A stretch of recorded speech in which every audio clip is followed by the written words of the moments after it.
Hey friends, it's Jenny. Yes, it's me again. I know you possibly just saw me, but it is the end of the month and approaching the holidays, and Becky and I actually have a lot of things that we want to do, and we figure the weekend is a time when maybe we can sneak in an extra video or two.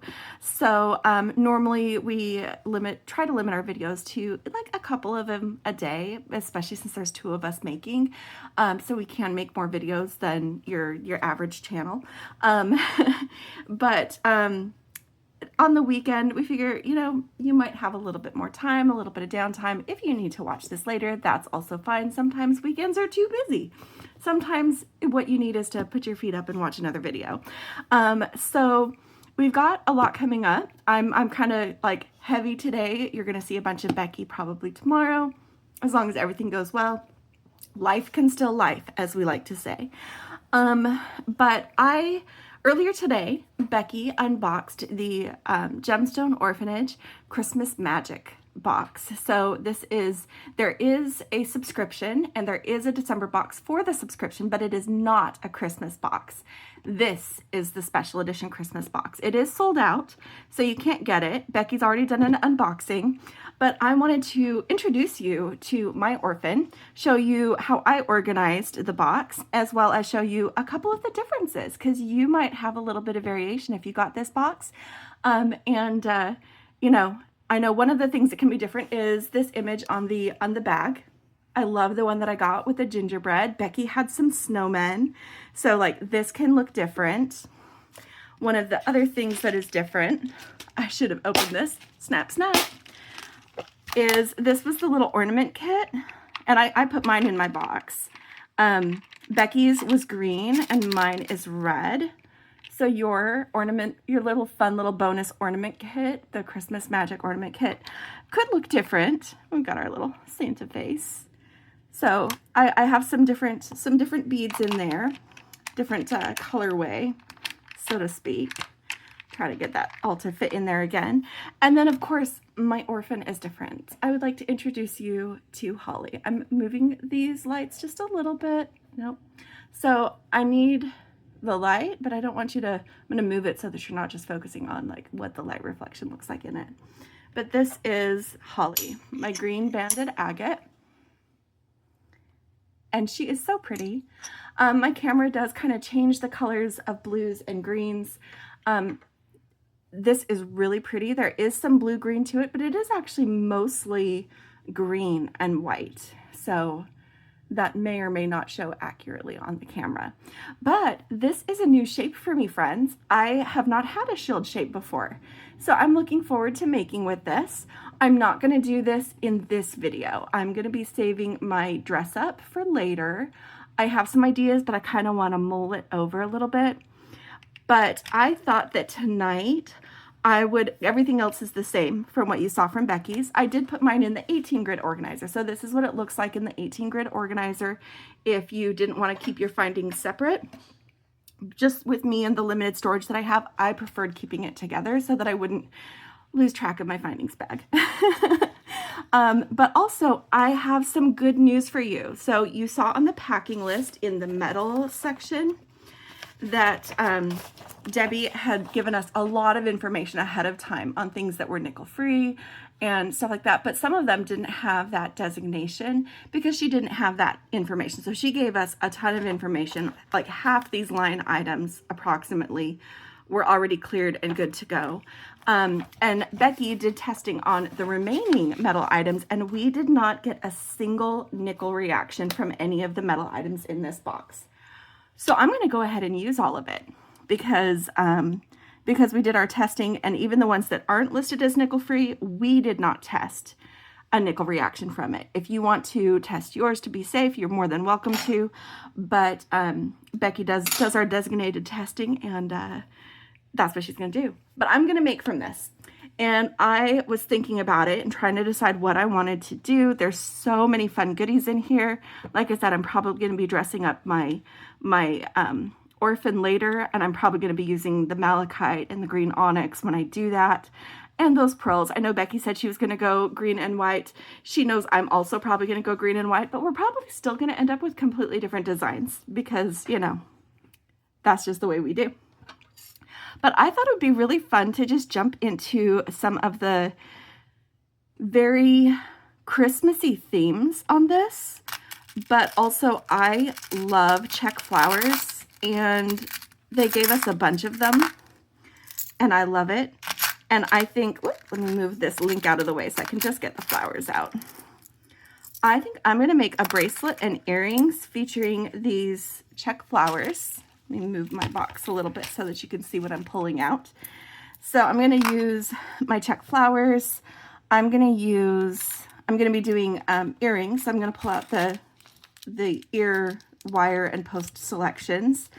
I'm going to use a clasp. I want to use this magnetic clasp that tested nickel free for the bracelet. And let's see, the other metals I wanted. Oh yes, I want to see about using some of these bow links when I do the earrings. So that's going to be for the earring. That's going to be for the bracelet. I think I'm going to do my earrings as these clear ones with the gold and have the bracelet mostly be the red and green. Probably with this, there's 4 of each color, and I want my earrings to match, but I thought I might play around with, oh, these hearts are cute. Oh, one of them is a sad shape. That's sad. Okay, setting that one aside. So they have these cute hearts. I don't know if I want to use them in the design, or if I wanted to use these combo green and red. This is a little bit different green than is in the Czech glass, so I'm probably not going to use them in that, but I was thinking about using them in the earrings. So I'm going to keep those out as an option. I'm going to keep the hearts out as an option. And I am not sure what I'm going to do along with the flowers. This is the part of this is a little bit of design on the fly because I've been thinking about it and I'm not quite sure. I don't know if I want to use some of these. I want to see how they look next to them with that little bit of shimmer on them. Maybe I'm going to have them on my mat in case I want to do stuff. I'm going to get a few things out and then I'm going to move my box up out of the way. Oh, yes, I am also going to need my pins for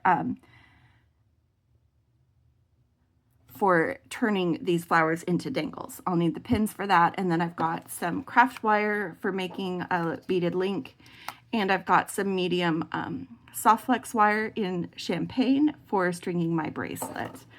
I'm going to go ahead and set this aside. I may grab from it as I am, you know, designing, saying, ooh, let's get that. But this is, I think, kind of what I want to start with. Yes, this is very Christmassy. I am fully embracing the upcoming season. I love festive, and a lot of our friends don't just make jewelry for themselves, they also make jewelry to sell at events. And if you have like a holiday event coming up, maybe this will give you some ideas on using some things either from this collection or similar items from your stash to create and have fun with. Something I might do is pull in some of these gold spacers from my stash instead of using these. I'm actually kind of leaning towards that because this just kind of feels a little bit more, it's playful but elegant is what I'm going for with this set. And I think using the heart clasp and then the hearts with the flowers might be actually the direction that I want to go. What I need to decide is if I want the flowers at the base or the hearts at the base. I'm going to look at it both ways.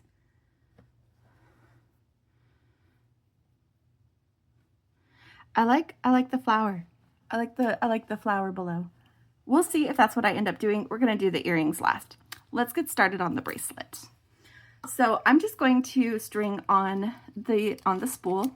I know some people don't like to do that. I do, especially when I'm playing and trying to figure out what I like. So I think that these should have some kind of order to them.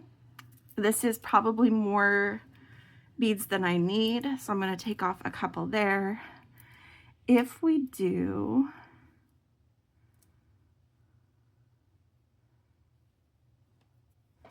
So this is an odd number of beads.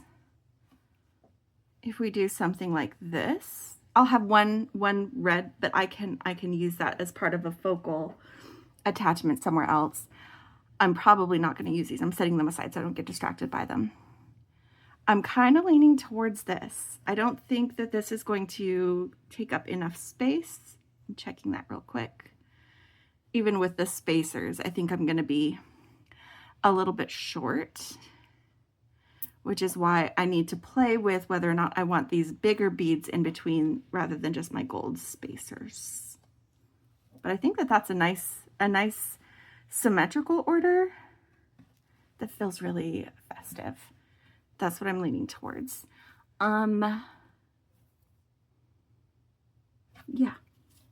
Yeah, I think I'm gonna go with that. Let me just go over real quick the tools. I showed you my beading wire and my craft wire. I am gonna be using magical crimper and crimp tubes when I make my bracelet. I'm gonna be using flesh cutters for both parts of the project. And I'm going to be using my round nose pliers, chain nose pliers, and a second set of pliers for making the earrings and opening and closing any jump rings, like for this clasp.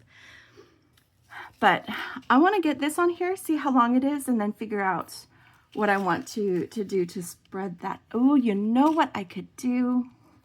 Hold on.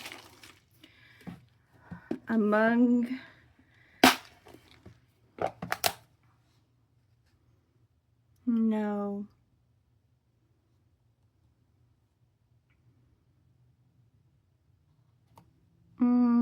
No, I had an idea, but it's not actually what I want to do. I remembered that we had these that are like a spacer and a cap, which is really good. But I think that that cap is going to go better against a round stone, so I'm going to wait and use that in another project. So I'm not going to use those. Maybe we use a small section of this to finish off on either end before the clasp. I'm going to get out this beaded chain just to see, which Becky also tested. It's a very small amount of metal, but it's enough that if there was nickel, it would cause a problem for me, but she didn't test it. Didn't detect any nickel in that test. Yeah.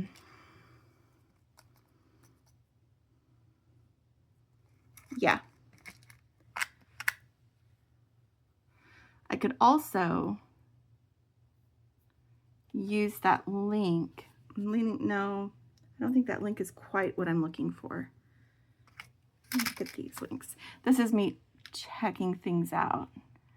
Maybe I add in some mistletoe links that would add a little bit of space in the middle of the design. Oh, but that would only work if I'm doing like 3 strung sections.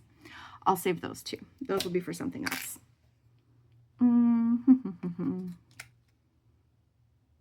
Yep, I'm gonna go with what I have on here, and we will add other things as necessary. So let's play.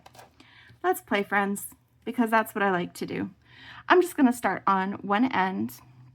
I'm gonna spill out some of these spacer beads. Actually, I'm not gonna start on one end. I'm gonna start with the middle one, because that's going to help me decide length. So I like to start in the middle. So if I start with one of these, I think if I take the white ones out, these will be less distracting. Move some of the white. I might use them elsewhere in these little glass beads, glass rounds. So if I did this, again, this is kind of working out from the middle, and I can always tighten up the space between things if I need to. But if I put on, so what I just did is I put on a gold spacer, a 4mm glass round, and then this gold washed red check flower, which I love check flowers. They just make me happy. I love floral motifs a lot, and I love that this is being included at the holidays and not just not, sorry, rude neighbor. That's just going to be something I say all the time, rude neighbor. So if I have one of these, is this, oh, I like the space that that's giving between the flowers, guys. I do need one more of the little gold spacers. So what we may end up doing is if I use this and I don't have enough room for all of the earrings, I might make a second pair of earrings with the green ones that are on the end. So if we do red and then the clear and then the green with this kind of spacer pattern with it. So we have this here. And then I'm going to go ahead and bracket the green flower. Use the green ball. Just a little bit of color blocking, but your eye rests with that one clear flower.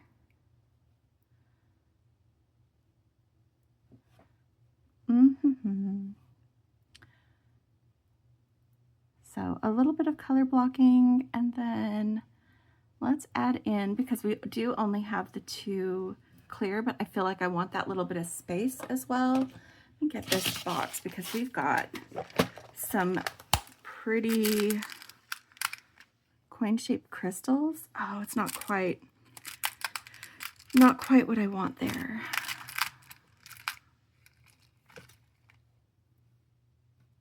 Maybe I do a heart here and then move this further down.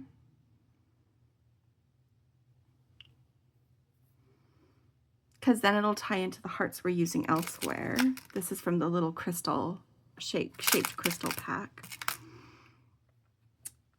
I'm gonna back up my design. Oops, sorry, that was really loud and I apologize. I'm gonna back up my design a little bit and test out having a heart here. Instead of the flower, so that I can walk in and out of my color blocking a little bit clear, a little bit easier. But it only adds a little bit of space. I want to see how this goes. And then we'll see kind of when we're halfway. Getting the ball on the hole on that one was trickier than I expected it to be. Okay, so then we have green, green, green. I do like to do a little bit of color blocking, especially with colors that they go really well together because they're opposite each other on the color wheel, but they are very distinctly Christmas because that is what we're used to seeing at Christmas.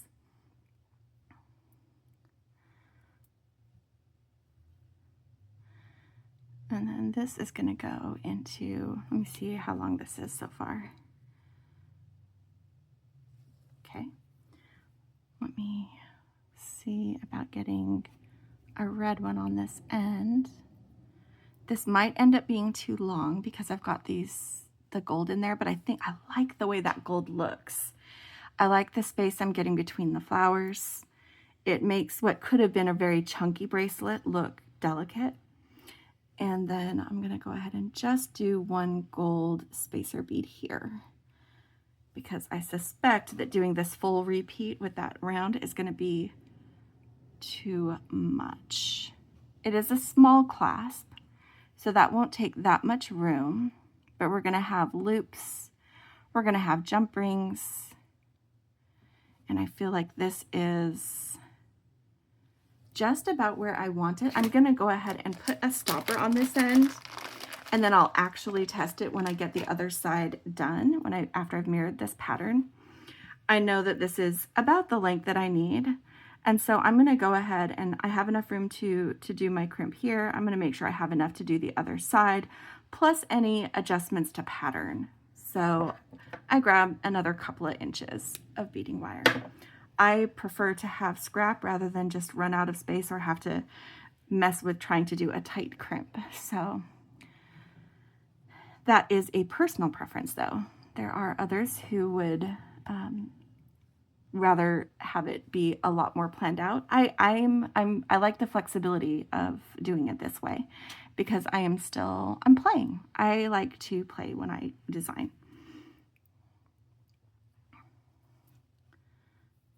I'm gonna go ahead and get that green one there.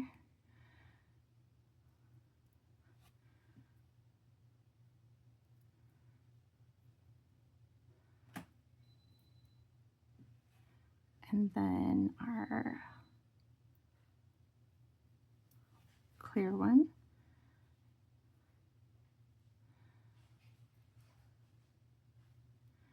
And then we're going to go into the red. So we have one here.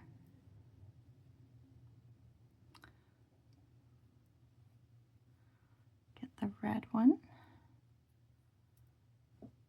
And then just that one gold spacer because we might be ending with that instead of doing the other ones. I think that's pretty, guys. I wasn't sure about adding these because they're so clear compared to the other ones that are more like gold dusted, but it does make this more of a center or a focal area. And the light is still going to catch that and give you a little bit of like shimmer and gold from that as well. So I think that was a good choice, especially because I know I want to use these clear ones for the earrings with the red hearts. And this way we have the clear hearts here by the red flower. Yeah, I think this is kind of my limit. So grab the other stopper.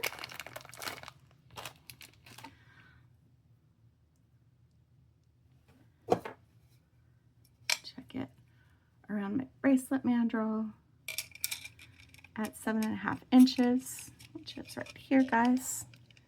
And that is barely enough room. It might even be a bit loose for me.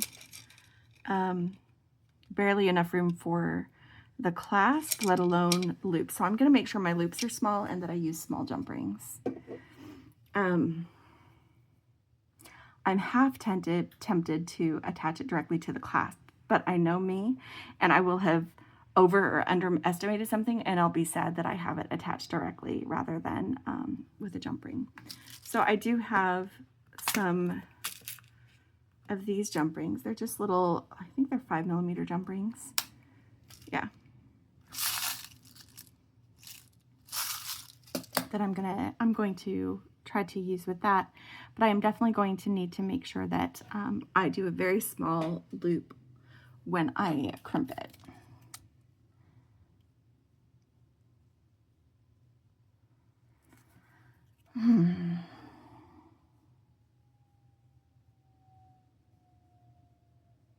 Sorry, I'm looking and I'm thinking because let me actually try it on my wrist too, see how close that is. Yeah, that's way too close. I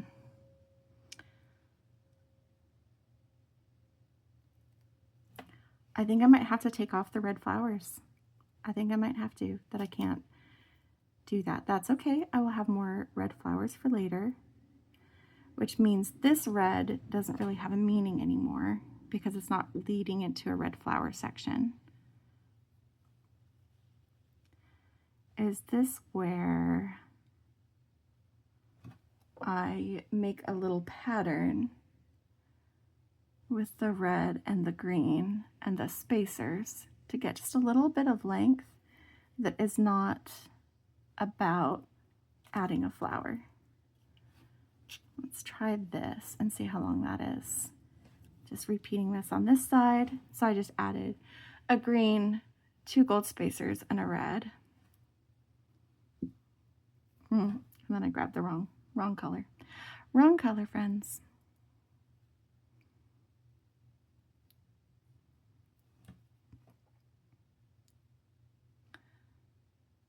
I think this is what I'm going to do. If I need to add length, it's going to be by,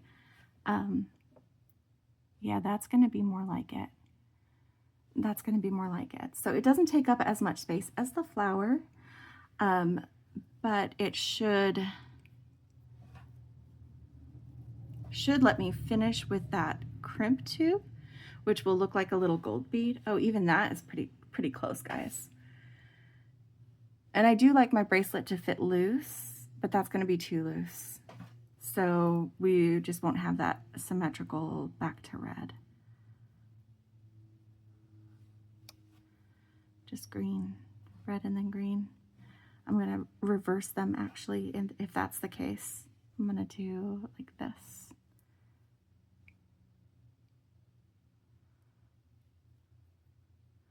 So I've taken off a spacer and a 4mm, and I've reversed it so that we've got the green closer, so this feels a little bit more color blocked and less jarring, because we were doing color blocking on this.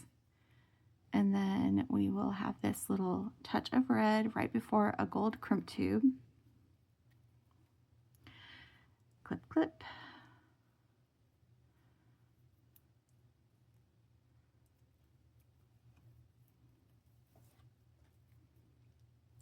That's going to be more like it. Yep, that's going to be more like it. It is a small clasp, but I need to have room to finish this and not have it be too loose. I can always add jump rings to get it a little bit wider. But this I think is the right move. I think my other ideas were all going to make it too long. But this is what I have. And look how pretty that is. I like it. I like it. Okay, let's get my crimp tubes out.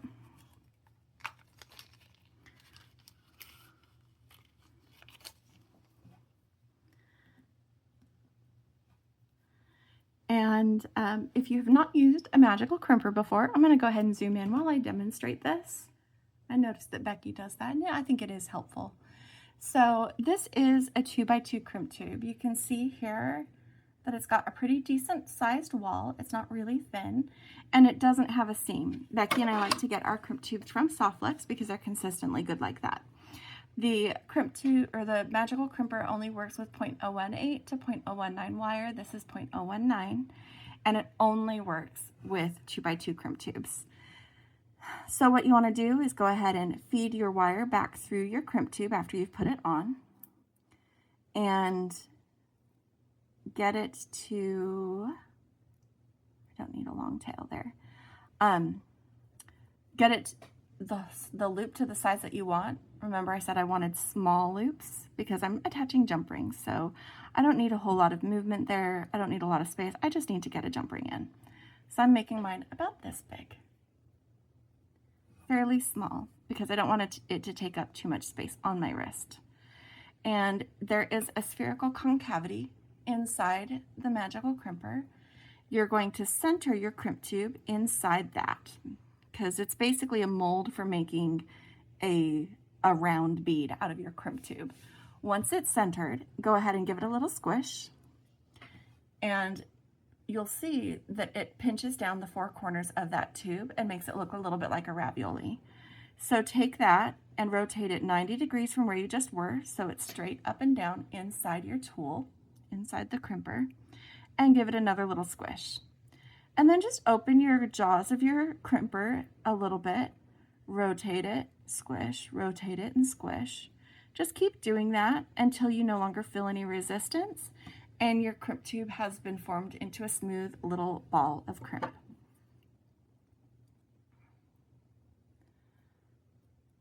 And then I just snip right up against that crimp tube, scoot the beads down. If you're not sure, because you're like, oh, there's no way that holds, let me grab a little bit of wire. I always have spare wire.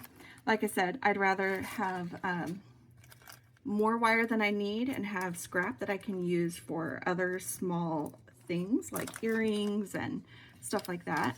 So this was a really long one. That one could almost be a bracelet. Tight crimping for a bracelet, but you can see, just feed this through my loop that I made. So I can show you a little tug test. I've got that still. So you just tug, tug, tug, and it's fine. It held. So you just slide all of your beads down, and then when I do it on the other side, so you've got a long piece of wire here that will probably end up being part of an earring design at some point. you go ahead and put that on. And there's two things I do differently when I'm doing the last crimp on a project. So the first one, you have plenty of room on your wire to make sure you've got everything positioned how you want it. The second time, you are going to be right up against beads. You want to make sure that you've got a little bit of curve to your bracelet so that it doesn't get become a stiff bracelet. But what I do is I push that crimp tube right down to the bead, and I put my thumb between the bead and the crimp tube and pull the tail. And I'm going to keep adjusting that until I get close to the same size as I have at the other side. Now what I'm doing by holding my thumbnail between the tube and the bead is I'm making sure that I have a little bit of space. I'm keeping space so that I don't crunch the bead. This is especially important if you have seed beads right up to your crimp tube. I didn't on this design, but I very often do. So I'm just positioning that, make sure your bead is clear, make sure that you're centered. That was not quite. Now I am. And then give it a little squish. So that's the first thing I do differently, is I get it right up there, I make sure that I have enough room. So you give a little squish, and this time, instead of taking it out and showing you the ravioli, I'm just going to open the jaws of the plier, rotate that around, because I know that it squished everything down. You can actually kind of see it when you look through. You don't have to pull it out. I found that when I was learning how to do this, it was easier for me to make sure that it stayed centered if I didn't remove it from the tool. So once it's straight up and down, just give it another squish and then continue as we did the first time. It's just, for me, it's easier to make sure, because it's important that you start centered, but that also that you stay centered throughout the crimping process, so that it can smooth all those edges from that tube down into your little ball that just looks like a bead. So that is using the magical crimper, and I used it to make my bracelet. All right, I'm just double checking this, make sure that I don't need to go ahead and step up my jump ring, but my jump ring game. No, I think this is going to be right. If I need to, I can always get a little bit larger jump ring or add an additional jump ring if it fits a little too snug. I do like to use magnetic clasps. One thing to keep in mind when you are using magnetic clasps is that you want to make sure that your bracelet doesn't fit too snug, because as you flex your wrist like this, you can break the magnetic connection on your clasp. So I prefer my bracelets to fit fairly loose, not enough to fall off, but enough to easily rotate around my wrist, and I don't usually have problems with the magnetic clasp from that. But if you like a tighter fit, that is something to keep in mind. And I'm just using my chain nose pliers and the end of my magical crimper, because it is nice and flat there, as a second plier to open and close that jump ring.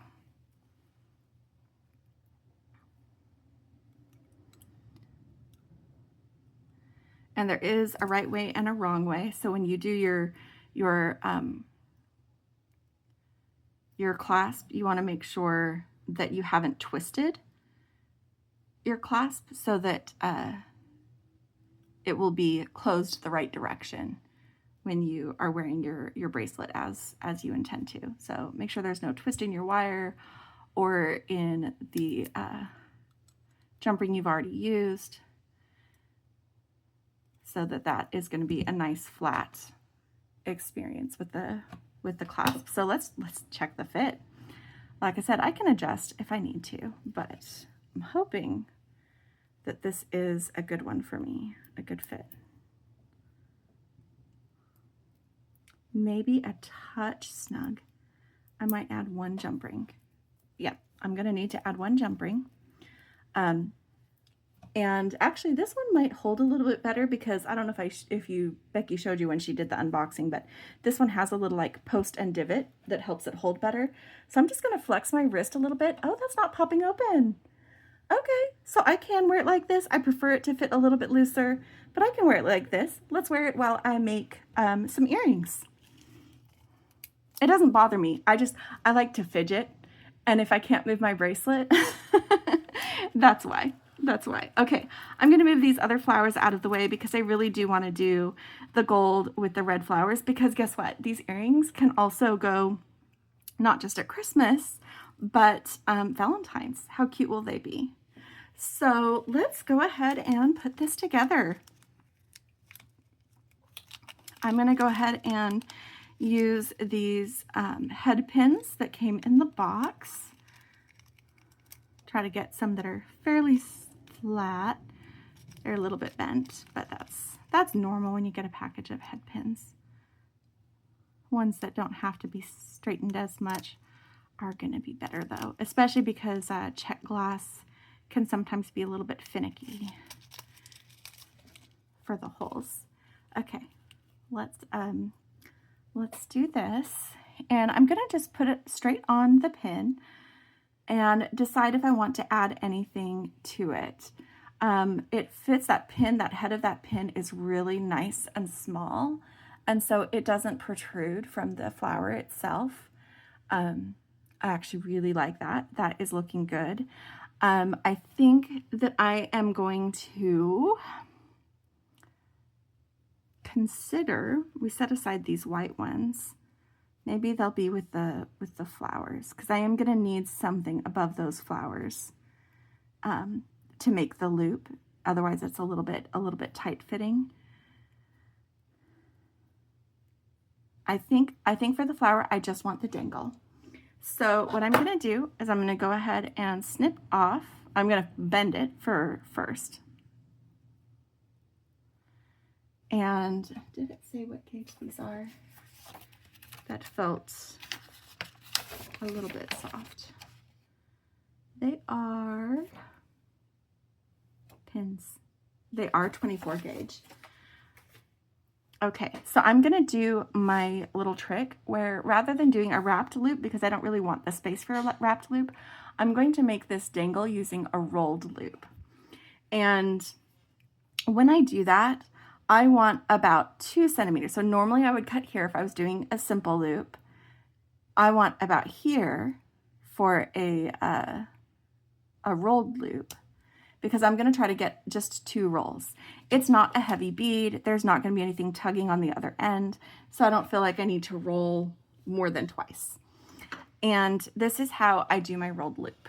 So you're going to grasp the end of your wire between the jaws of your round nose plier, and you're going to just roll that toward you. Oh, I ended up with, and then when we get about this far away, you see that? When we get about that far away, we're going to go ahead and pull this back. It's hard to show. Hold on. We're going to pull this back so we've made our bend. Because we bent first, and I don't know if you noticed, but as we started rolling, it started straightening out. And that was one of the things that I've run into with my rolled loops, is that they would do that.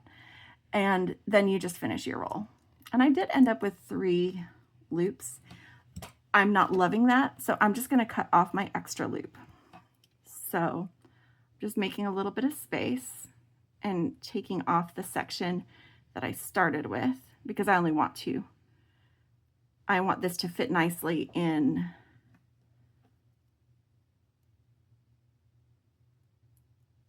This is a little bit harder to do afterwards.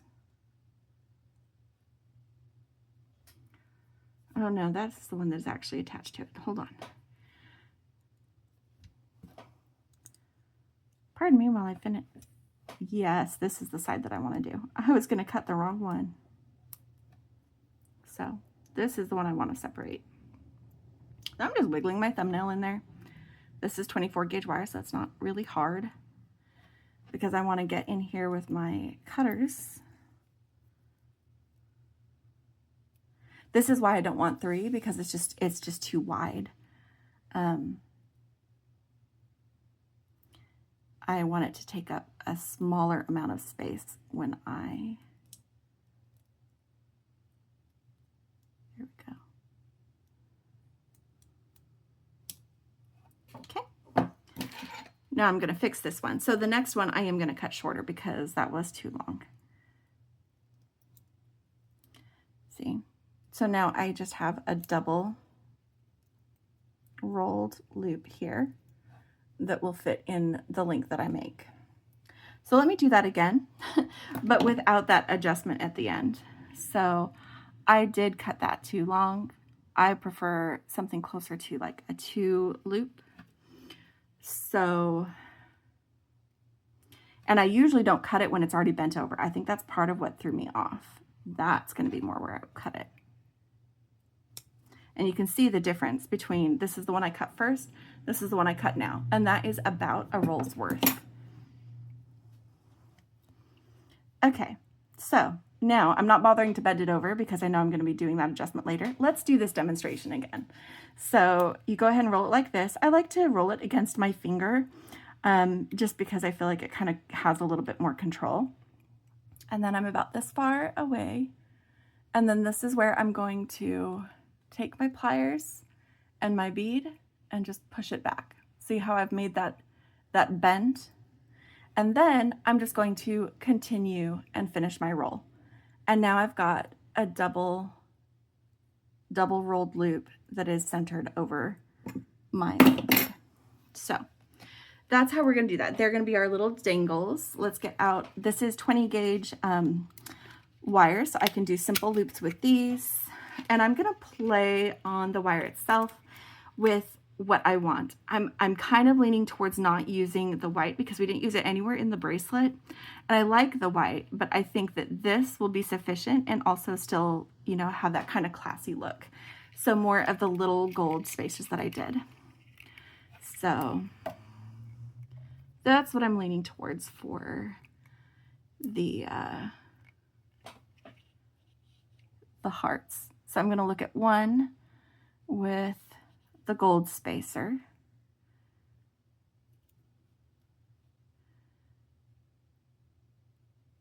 So that's what it looks like with the gold spacer. And then I'm going to look at one with the white round, which they're a little bit bigger.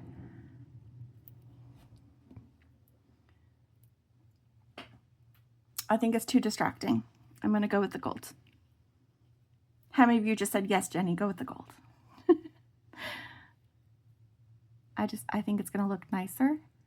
And like I said, I was going for playful elegance with this bracelet and earrings.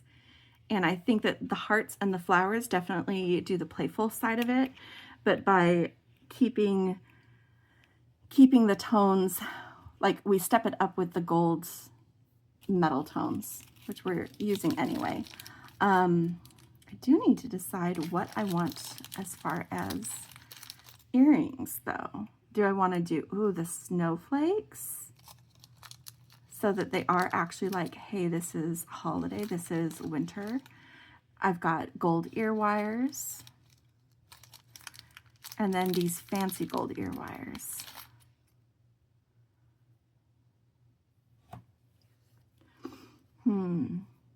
I'm thinking no on the snowflakes. We might use them for something else. I love them, but I might have plans for them. And this is really pretty, but again, it might be better to do something else. This is also like, if you look at the metal, this is a thinner metal, so it fits more comfortably in my ear. So I'm going to lean towards these for this one. I might play around with this, try it in my ear and see if I can get used to the thicker metal or not. But I think that's what I'm going to do. Okay, so now that I figured out my ear wires, I've got my dangles, let's make our links. So I'm just going to do some simple loops. This is flush cut. I always end up leaving my spool with a flush cut. And I'll show you how I do that earlier. I've got the beads I need for both links already loaded on my spool.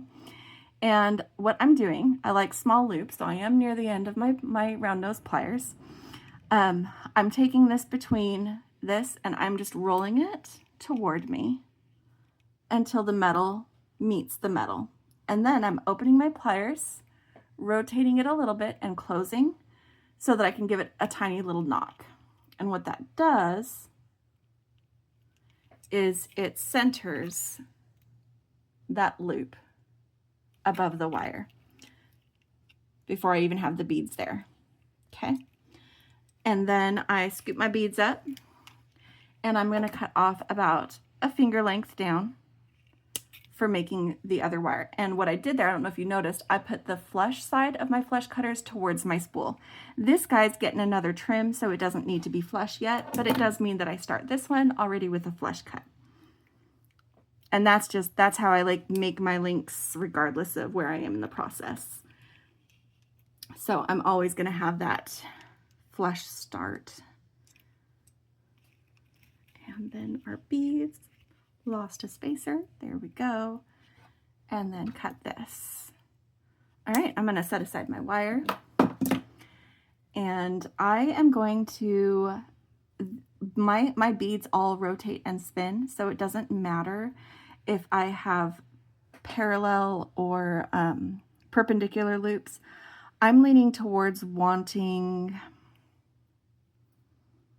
parallel loops for these. So I'm just going to take this and see, I've got the pin here with the loop here and the open side to the, nope, I want the open side to the right. Okay, so the open side is to the right. So then I'm just going to take this, and while I'm holding that loop straight on, I'm just going to bend this to the right. And that means I'm going to have my open sides on the same sides. It's just a symmetry thing that I like. And then I'm going to take this and I'm going to trim this down to about 1 centimeter for making my last loop. And I'll just roll it.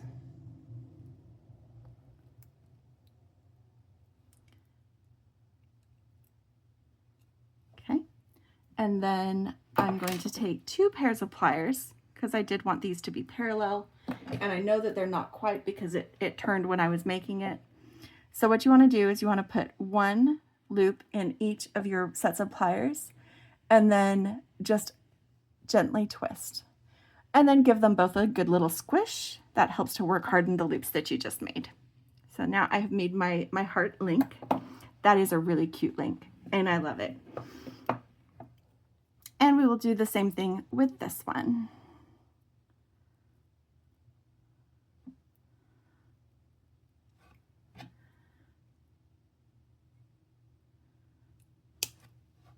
Just getting a little trim and then making a loop.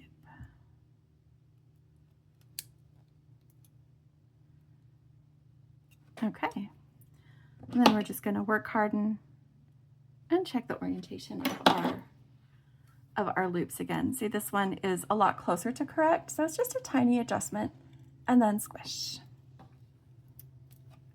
Yep. Okay. So now I just need my 2 nose pliers. Let me get these round nose out of the way. And I am taking my heart link and I'm opening the bottom, the point side. I'm adding my flower dangle.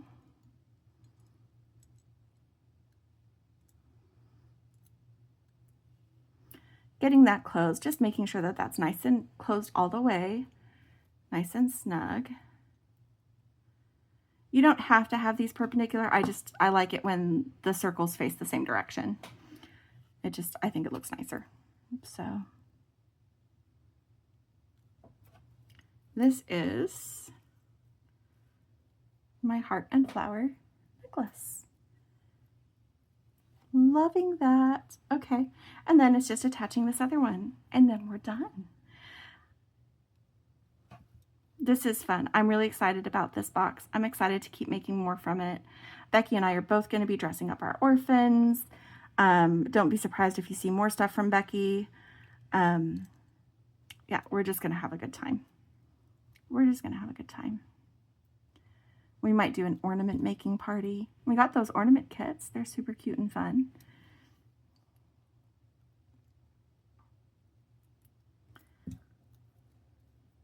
Okay, let me move some of these other beads out of the way. Get my scraps out too, and my tools. And I'll take off my bracelet. I'm just gonna add 1 jump ring and that one will be perfect. Like I said, it fit and you saw me wearing it and it was fine. It didn't come loose at all. So it is fine. I just prefer it to fit a little tiny bit looser. Oh my gosh, this is so cute, guys. Okay, this is cute. This is cute. I'm getting it centered and I'm zooming in because bracelet and earrings fit perfect in this last little fun, cute view. Like I said, this is the special edition Christmas box. There is going to be an unboxing soon for the December subscription, which is called Doorstep Baby. There's going to be a link in the description to the Adopt-A-Box where you can get some of the box extras from this, as well as from where you can sign up for their subscription service. It is not a monthly subscription, it's bi-monthly. So the cost is $34.95, $34.99, one of those two numbers, just under $35 every other month. So, and it is the next box after December. December is sold out. It's too late to get December. But if you sign up now, then you will be guaranteed a February box. So that is going to be the next subscription box after this one. So it's the $34.99 plus, I think it's $95, plus the shipping, which in the US is a flat $6. Sorry, I was making that out of focus because I was moving my hands. I fixed it because you guys want to look at this pretty thing, not blurry beads and, you know, pleating hands. I did it again. Sorry. That one was intentional. The other ones before that were not. But there's definitely, so there's some fun stuff. I am going to there's going to be a link to the official unboxing on the Homestrung Jewelry YouTube channel. That's the folks at Gemstone Orphanage, as well as Becky's unboxing from earlier today, in case you missed it. And like I said, look forward to some extra makes from both me and Becky. In the meantime, I hope that you had fun with this. I did. I had fun making this. I'm really happy with how these turned out, and I cannot wait to make more. So if you liked this, hit like. If you want to see more, subscribe. And as always, my friends, happy beading, and don't forget to play. Bye!